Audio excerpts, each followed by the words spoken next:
안녕하세요. 김호준입니다. 어제 박문진 이사회를 통해 김장겸 MBC 사장의 해임안이 가결됐습니다.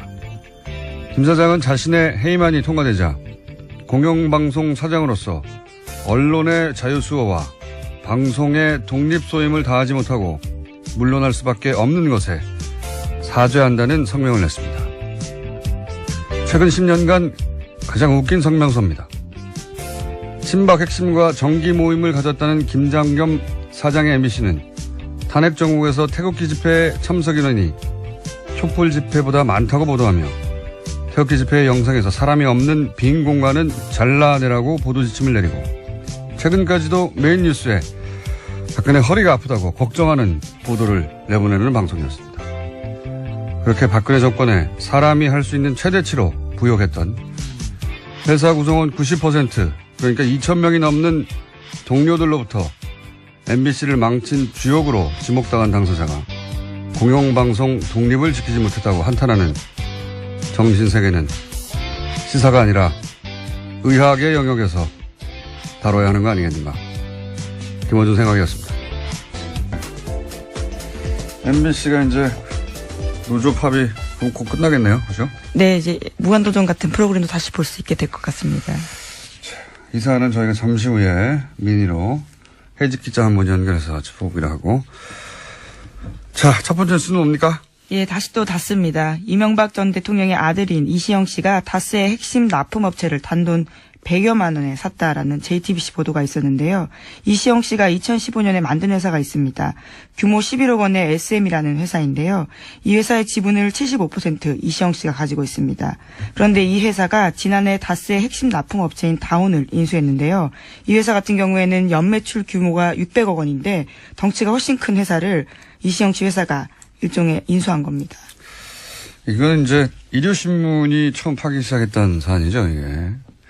당시 일요신문의 특종이었고, 이제 JTBC가 이제 JTBC 표현대로면 한 발 더 들어가던가요? 예. 한 발 더 들어가가지고 또 다른 후속 특종을 낸 거네요. 이게 간단하게 요약하면은, MB, 예, 이명박 전 대통령 아들 이시영 씨가 유일하게 등기회사로 있는 회사입니다. 그러니까 유일하게 직접 소유한 회사라는 뜻이죠. 근데 이 회사가, 자신의 회사 규모의 40배 가까운 다스 납품 업체 다원을 인수했다. 그걸 정당한 가격을 주고 인수했으면, 네, 이상하지 않은데, 여기까지는 일요신문이 보도를 했어요. 근데 여기서 이제 한 발 더 들어가가지고, 얼마 인수했냐? 이게 특종인 거죠. 예. 100만 원에 인수했다. 공짜죠, 공짜. 연 매출액이, 600억이고, 그 다음에 현대자동차의 벤더란 말이죠. 이러면 뭐 대단한 자산 가치입니다. 싸게 해도 몇백억에 사야 되는데 100만 원에 샀다. 네, 굉장히 비정상적인 거래로 보일 수밖에 없습니다. 이거는 뭐 불가능한 거래죠. 제가 아는 상식에서는 이게 가능하려면 몇 가지밖에 없습니다. 하나는 그 다스 실소유주하고 이 인수된 다온 실소유주가 같거나 그럼 가능하죠. 예. 아니면은 다스 실소유주가 예를 들어서 납품업체잖아요. 그러니까 무슨 원자재를 잔뜩 샀을 수 있지 않습니까? 예를 들어서. 그런데 갑자기 거래를 끊어요. 그러면 대금 지급을 못 하잖아요. 그럼 부도 직전에 갈 수도 있지 않습니까? 그렇게 일부러 몰고 와서 먹는다든가. 아니면 뭐 장부상 안 나오는 뒷거래를 했다거나. 그 외의 경우로 생각하시는 분들은 문자 주시고 어떤 경우에든지 간에 이렇게 하는 이유는 뭐냐면 다스 실소유주가 다스가 아니라 이 SM이라는 회사를 통해서 그러니까 인수합병 또는 일감 몰아주기 그걸 통해서 재산을 승계하려는 거다. 이 방식이 이제 최근 진화된 재벌들의 우회 승계 방식이에요. 똑같아요. 예. 일감 몰아주기 계열사 인수합병 통해서 회사를 승계하는 거죠. 예. 이런 우회 승계. 다스가 그런 방식의 승계를 하고 있다. 그 중에 딱 걸린 거다. 라고 네. 초강력 추정하는 바입니다. 저는. JTBC가 반론받기 위해서 여러 차례 연락했다고 하는데요. 현재 SM 대표는 김진 전 다스 부사장입니다. 그런데 여러 차례 연락했지만 답을 하지 않았다라고 합니다. 네. 만약에 다스가 그런 방식의 우회 승계를 하는 거라면 저는 그렇게 강력히 추정하고 있는데, 누가 하는 거냐? 다스 실소유주가 하는 거죠. 당연히. 누구에게? 이명박 전 대통령 아들에게. 예, 여기서 다시 한번 묻지 않을 수가 없는 겁니다. 다스는 누구 겁니까?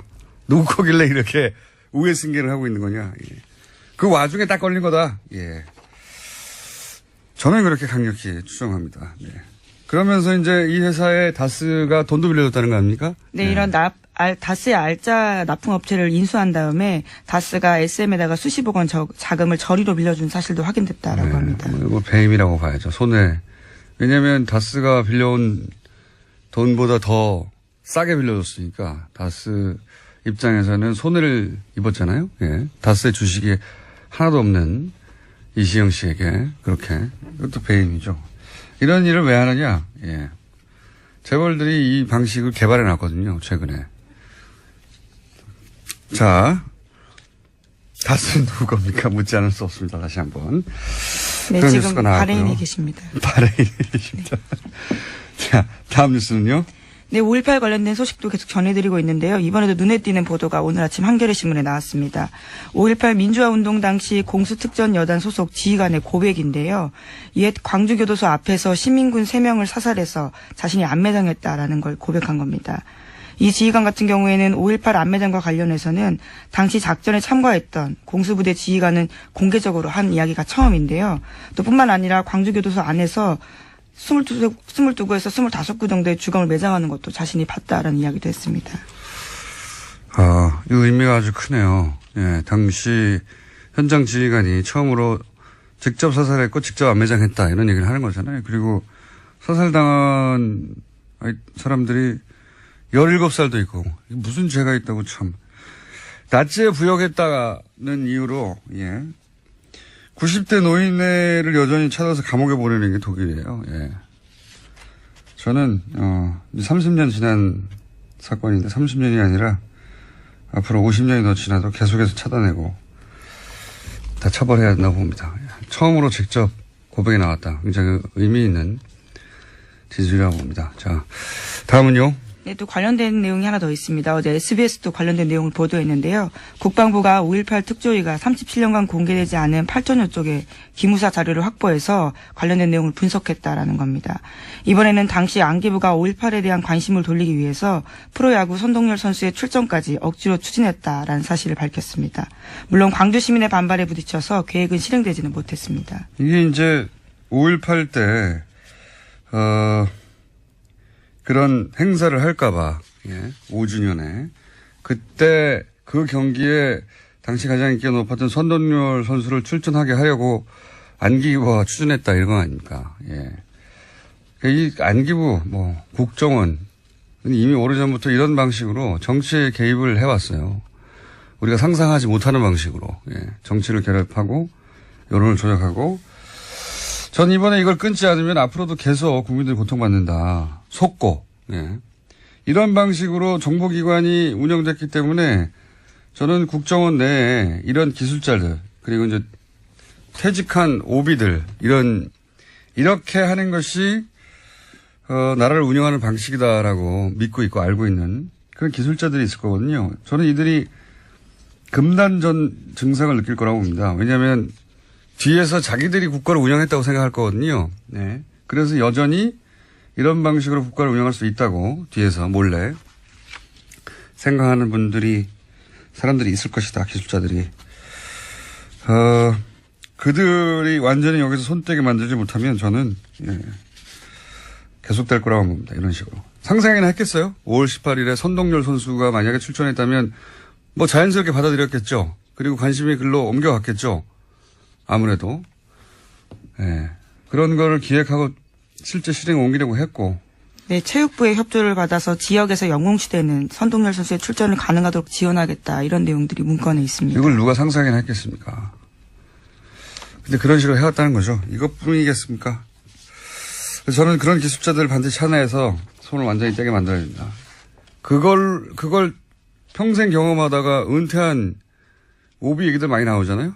댓글 공작에도 동원됐던. 네, 양지혜라고요. 여러 차례 말씀드렸습니다. 현직과 오비들 다 완전히 손떼게 만들지 못하면 또 나온다고 봅니다. 앞으로. 그리고 그렇게 당해가겠죠. 당하는지도 모른 채. 예. 꼭 이번에 해결해야 된다, 이 문제는. 자, 다음은요?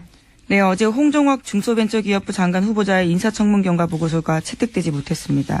애초에는 어제 오전 10시에 전체회의 열고요. 홍 후보자 보고서 채택할 예정이었는데 여당과 자유한국당, 국민의당 등 야당의 입장이 엇갈리면서 회의가 한 차례 정도 연기가 됐고요. 그 이후에도 계속 열리지 않다가 여당 의원들만 참석한 가운데 회의가 열렸습니다. 결국은 의결은 이루어지지 않았습니다. 이게 이제 정적수가 부족해서 안 된 거거든요. 참석을 안 하니까 정적수가 부족해가지고. 그러니까 홍종학 후보 문제는 이제 이렇게 보고서 채택을 못하게 만든 다음에 예산심의가 곧 있으니까요. 예, 그때 대통령이 임명을 할 거거든요. 그러면 이제 대통령이 임명을 야당에 동의 없이 했다고 하면서 예산심의 때 힘겨루기의 소재로 쓰려고 하는 거죠. 예, 그런 건데. 요 사안은 제가 좀 자세히 청문회도 보고 세무사에도 문의했더니 확실한 결론은 이거 가지고 이제 언론들은 자꾸 양쪽 여야의 주장만 전달하는데 제가 확실하게 문의하고 확실하게 청문회를 본 결론은 일단은 불법이나 탈법은 편법은 없는 거예요. 예. 실정법 위반은. 그동안 뭔가 큰 법적 하자가 있는 걸로 보이게 만들고 싶었었는데, 일단 이제 보고서 채택 단계까지 갔기 때문에, 예. 이 얘기를 좀 해보자면, 한 번만 하고 끝내야 되겠습니다, 이 얘기는. 법적 하자는 없는데, 실제로 있는 것처럼 했던 거는 없는 것으로. 두 번째, 요게 이제 쟁점이었는데, 이 사안이 어떤 사안이 이 세법이 복잡해가지고, 모르시는 분들에서 정리를 하자면, 홍 후보 장모가 재산을 증여하는데 딸과 외손녀에게 각각 25%씩 준 거예요. 50%는 다른 자녀에게 주고. 그러니까 외손녀에게 홍 후보 딸이죠. 예. 홍 후보 딸에게 25%를 증여한 부분. 이 증여한 부분을 어떻게 처리했느냐 이게 쟁점이거든요. 결국은 최종적으로는. 근데 미성년자였단 말이죠. 그러니까 부모, 홍 후보죠. 부모가 증여세를 대신 내주고 그 증여세를 또 내는 방법. 이걸 써야 하는데 야당 주장에 의하면. 그런데 홍 후보는 홍 후보의 아내가 딸에게 차용증을 쓰고 빌려줍니다. 돈을. 그러니까 아버지가 돈을 대신 혹은 엄마가 대신 내주고 그다음에 그 부분에 대해서 증여세를 또 내지 않고 차용증을 쓰고 빌려준다 이거죠. 그리고 나서 딸이 물려받은 부동산에서 나오는 수입으로 엄마한테 갚아라. 이렇게 차용증을 쓴 거예요. 근데 이게 불법은 아니지만 왜 논란이 되느냐. 그 이유가 뭐냐면 이렇게 하면 세금을 덜 낸다 이거죠. 그리고 이 차용증이 진짜겠느냐. 결국은 이런 식으로 눈속임하고 부자 대물림 비판했는데 세금을 덜 내려고 잔머리를 굴렸다. 이거거든요. 예. 그러니까 차용증이 요식행위라 이거죠. 세금을 덜 내려고 꼼수를 부렸다. 실제 그런 경우가 있기 때문에 그런 의심을 산 거죠. 그러면 사실은 딱 언론들이 두 가지만 따지면 답이 나와요. 이걸 안 했기 때문에 이 논란이 계속 지속된 겁니다. 혹은 했는데 이게 이제 여당 편을 든다고 그럴까봐 했는데도 보도를 안 했거나 이게 요식행위가 아닌 건 밝혀졌어요. 첫 번째. 요식행위인지 따져보면 되잖아요. 요식행위가 아닌 것이 기본적으로 모든 세금과 원천 징수를 다 했어요. 예. 그리고 이율에 따라서 돈도 갚고 있었고. 그리고 두 번째가 핵심이에요. 그러면 이렇게 하면 세금을 덜 내느냐? 세금을 덜 내려고 꼼수를 부렸다는 거 아닙니까? 근데 이렇게 하면 세금을 덜 내느냐?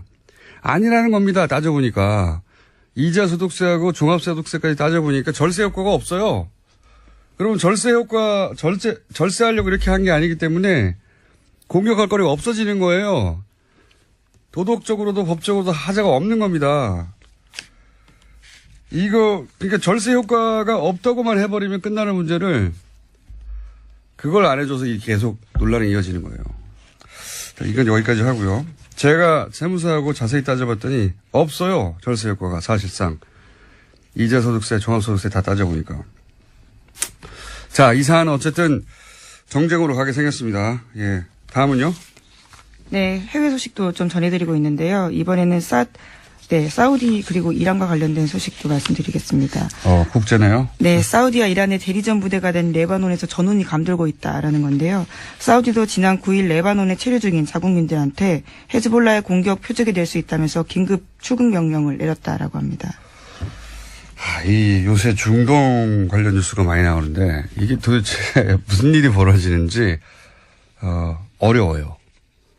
도대체 무슨 레바논 소식도 있고 예멘 소식도 있고 사우디에서 그렇죠. 왕자들을 숙청했다느니 뭐 많잖아요. 갑자기 총리가 사임을 하고 예, 레바논 총리가 사임을 했다느니 이게 어떻게 된 일이냐? 사실은 뒤에 배후에 트럼프가 있습니다. 배후에 트럼프가 있습니다.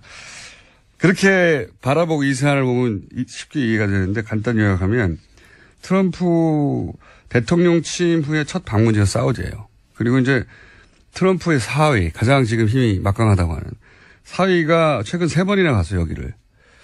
트럼프가 가자마자 카타르 단교 생각나십니까? 예, 사우디랑 막 이집트랑 다 모여가지고 카타르하고 물자 교류도 안 하고 단교한다는 거. 그게 트럼프 사우디 방문 직후예요.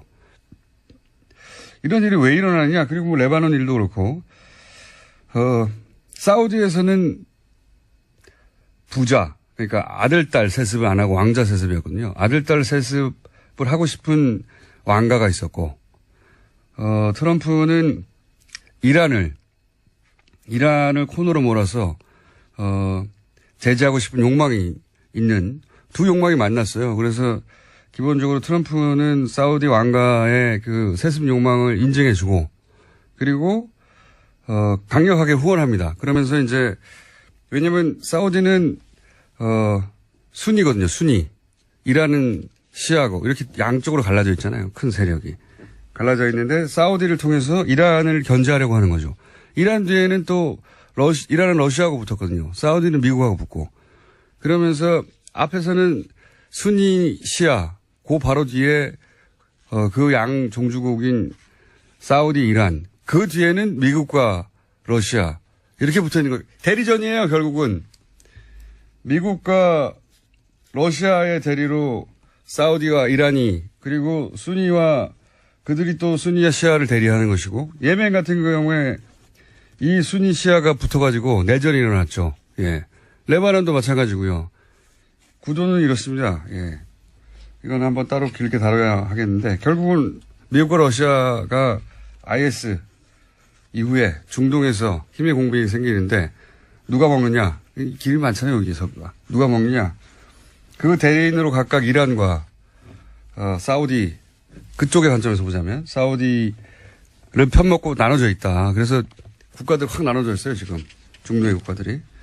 이란과 사우디는 각각 또 종파의 종주국으로서 이제 대결하는 것이고, 그 대리전들이 뭐 예멘이니, 레바논이니, 이런 데서 일어나는 거고요.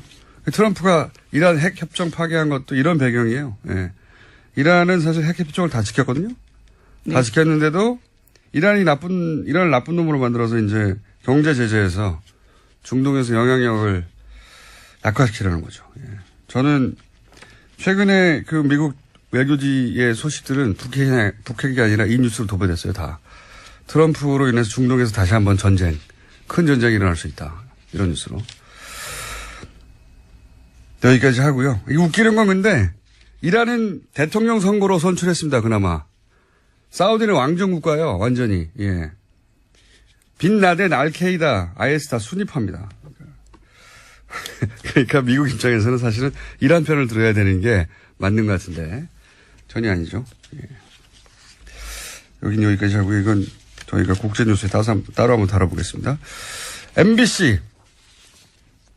네, MBC 관련해서요. 네. 예, MBC 관련해서 아까 시작할 때 공장장이 이야기를 좀 했었는데요. 어제 MBC 방문진 이사회 열렸습니다. 거기서 김장경 MBC 사장에 대한 해임안이 의결됐습니다. 자, 저희가 해직 기자 한번 연결할 텐데, MBC가 많이 망가졌죠. 제가 2007년에 SBS에서 2007년까지, 예, 몇 가지냐면 이명박 전 대통령 당선되자마자 그 다음 주에 제가 잘렸기 때문에 2007년까지 SBS에서 라디오를 몇 년간 했었는데 그때 SBS 라디오 PD들이 했던 얘기가 있습니다. MBC 라디오는 이길 수가 없다고. 당시까지만 하더라도 전체 라디오 시장 절반 정도를 MBC가 점유하고 있었어요. 절대 이길 수 없다고 그랬거든요.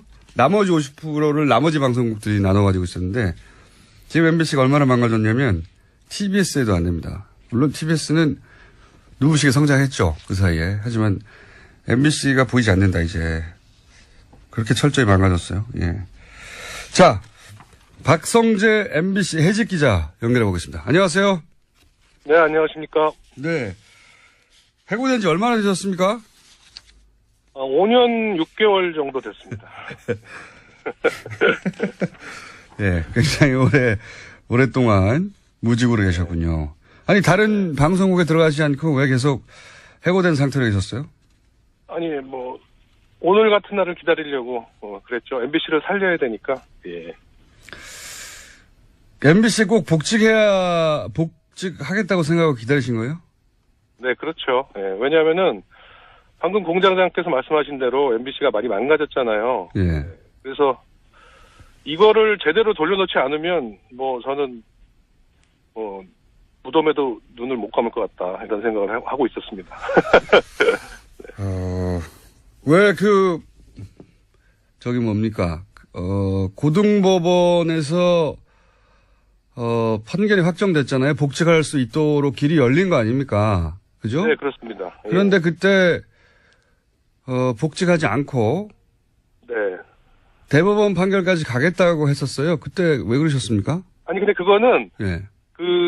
대법원이, 이제, 회사가 상고를 했어요, 대법원에. 그렇죠.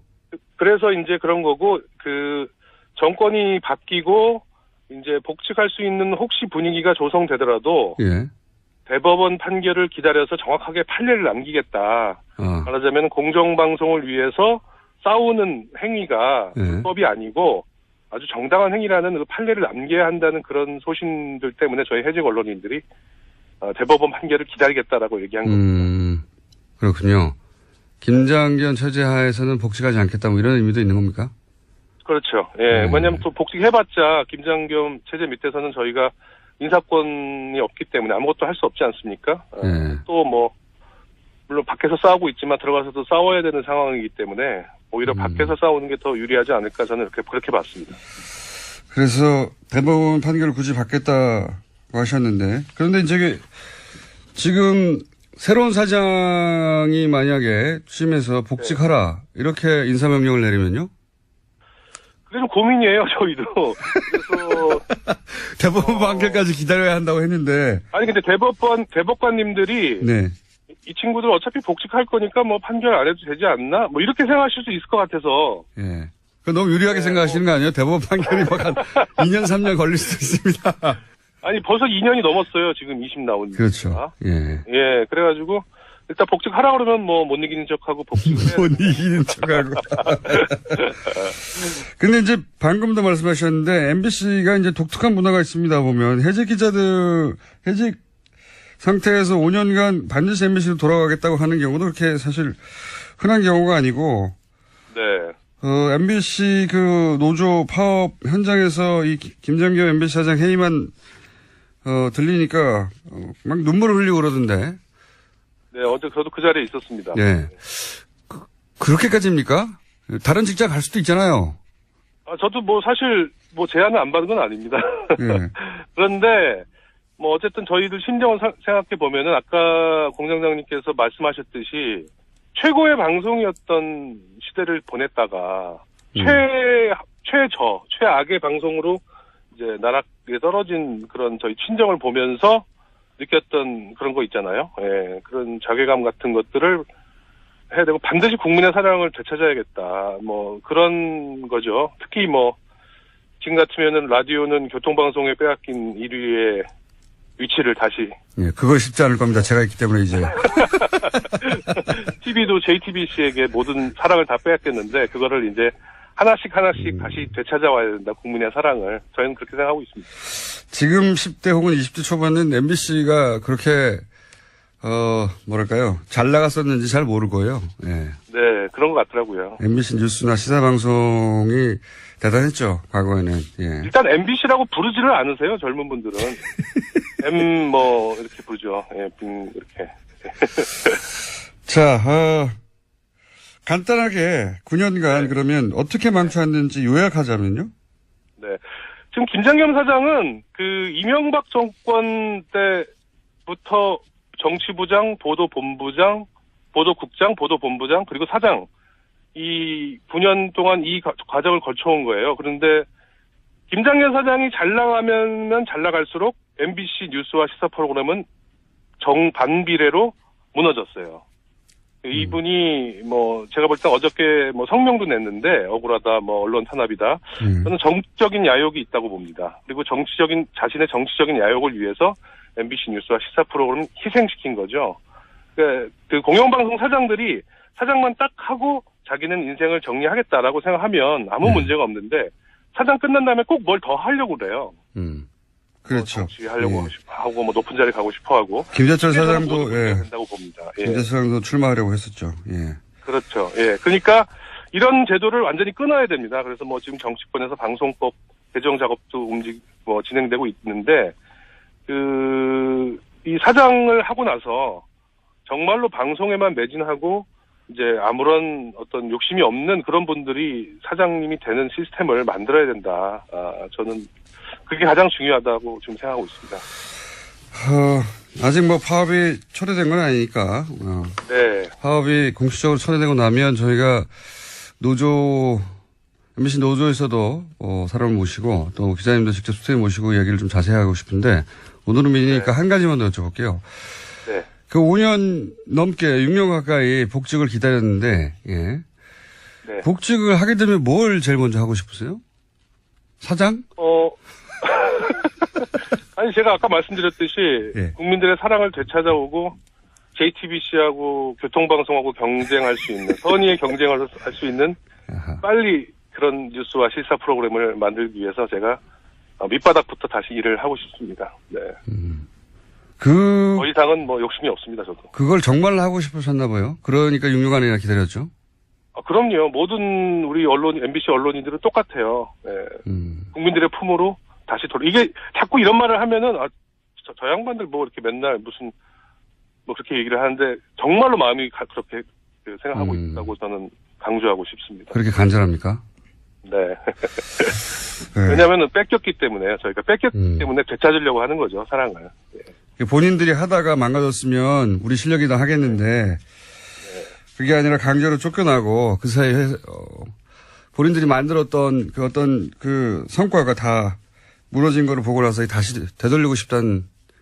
그렇죠. 사실 저희 책임도 있죠. 저희가 제대로 싸우지 못하고 제대로 저항하지 못한 책임도 있는데 또 너무나 저희가 나름대로 잘했던 방송이었기 때문에 저 양반들 저희를 이렇게 죽이려고 장악하려고 했던 거 아니겠습니까? 그렇죠. 국정원 문건 같은 데서 다 드러났기 때문에 국민들이 많이 이해를 해주시고 계시다고 저는 생각하고요. 이제는 정말로 다시 돌아가는 그런 방송이 돼야 된다.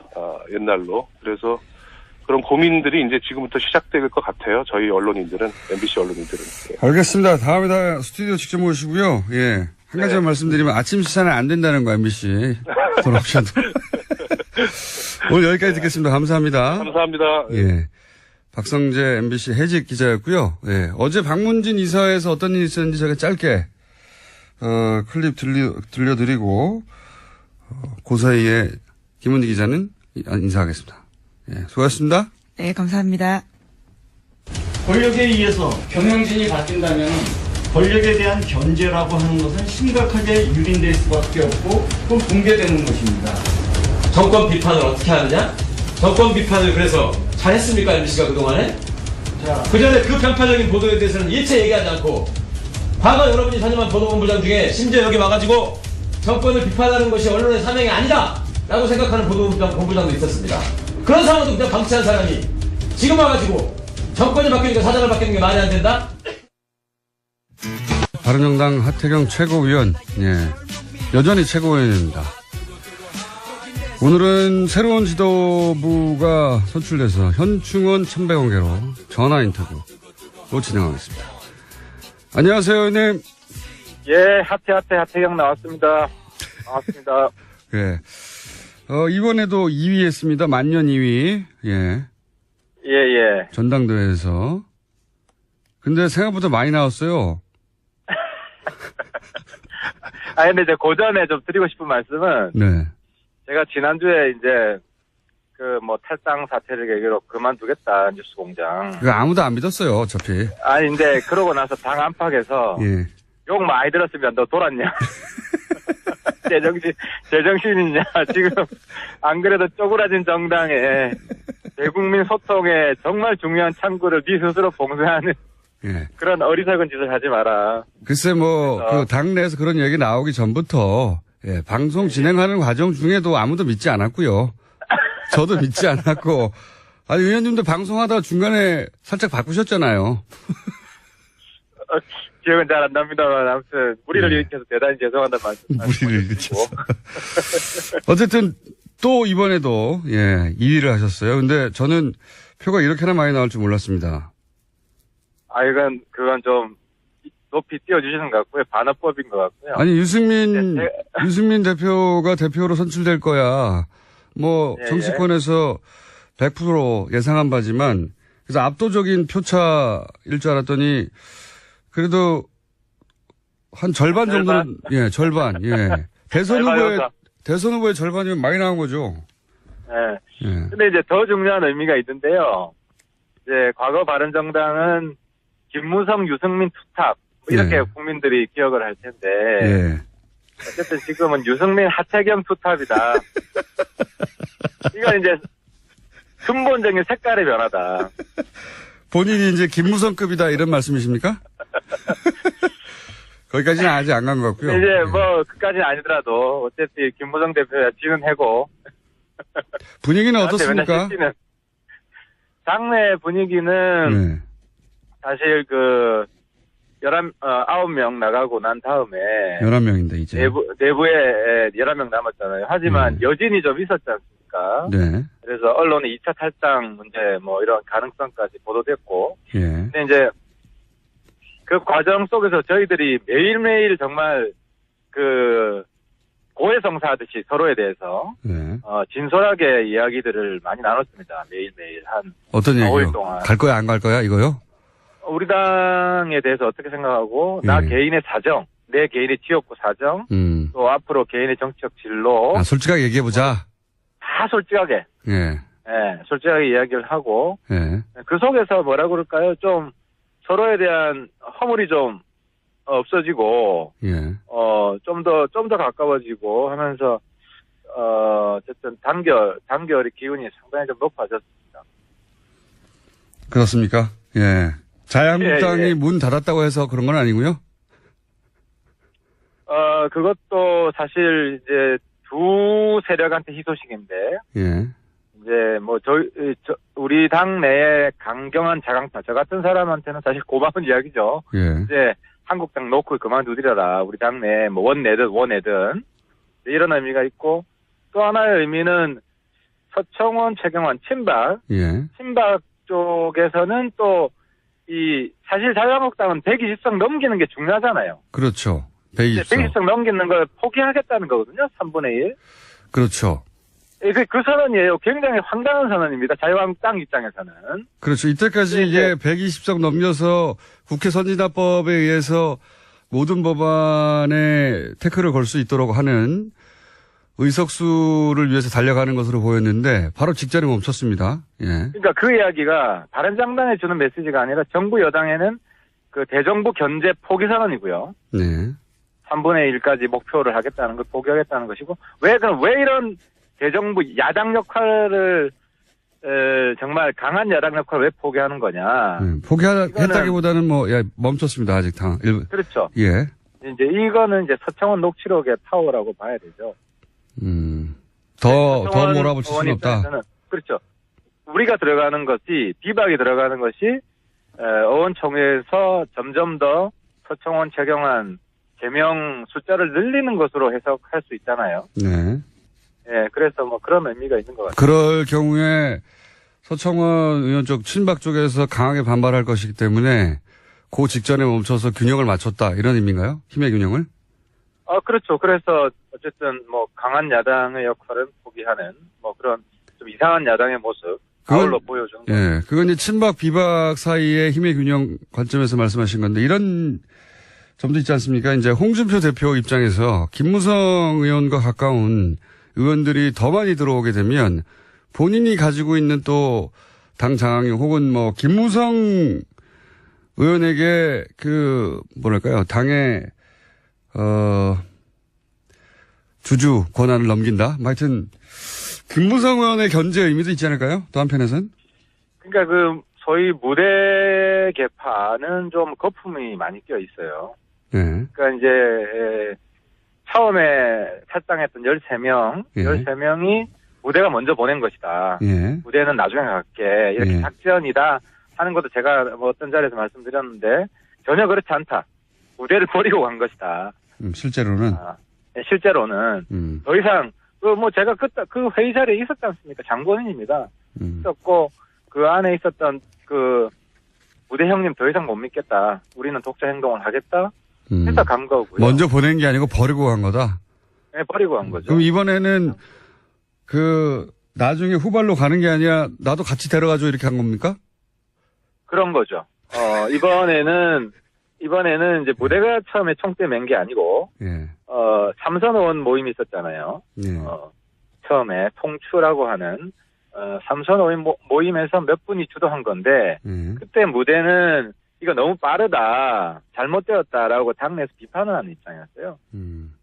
여하간 네. 홍준표 대표 입장에는 그렇다 하더라도 이제 김무성 의원을 견제하는 의미도 없진 않을 것 같습니다. 그러니까 견제 안 해도 되는데, 그건 이제 홍준표 대표가 너무 의원들하고 관계가 안 좋으니까, 당내에 한국 당내에 정세 파악이 저는 안 된다고 보입니다.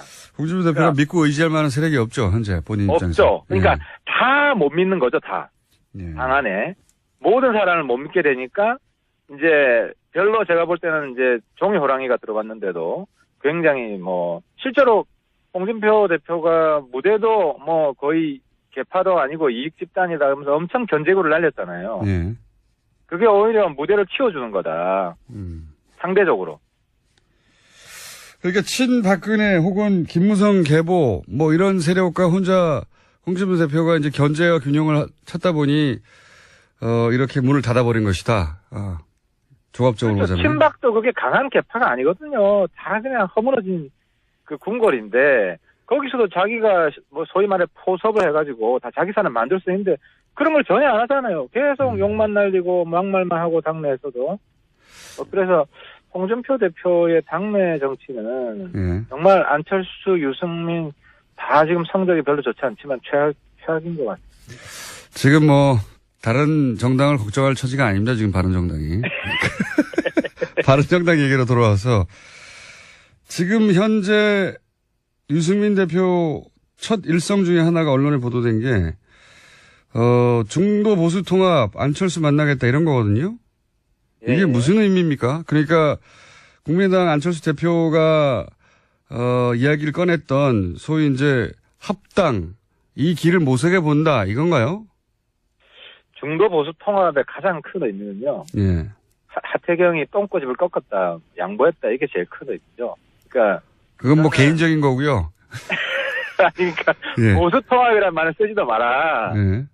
기존에 이런 입장이었는데 이거 실제로 국민의당하고는 선거연대까지 열어놓고 경우에 따라서 통합도 볼 수 있다 이런 거였는데 유승민 대표는 일관되게 그런 얘기를 했어요. 개혁 세력이 주도해서 국민의당 한국당 괜찮은 사람들하고는 다 합치자 이런 이야기를 계속 해왔잖아요. 거기에다가 일부 이제 한국당하고도 가능성을 열어두자. 그리고 또 이제 한국당과만 가능성을 열어두자 하는 남지사나 이런 분들도 양보를 사실 한 거죠. 국민의당하고도 열어두자.